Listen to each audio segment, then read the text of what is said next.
This is the Nanofabricator LITE. It's a version that is essentially intended for mainly R&D purpose, so it can be R&D universities, research and technological institutes, or maybe small startups, companies doing a lot of prototyping and research.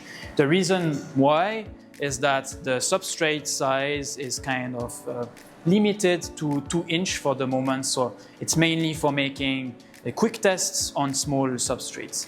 Now at ATLANT we are not just only looking at Nanofabricator LITE, we are also looking at developing the Nanofabricator Pro version, which essentially is similar to the Nanofabricator LITE in the sense that it enables using our technology direct atomic layer processing.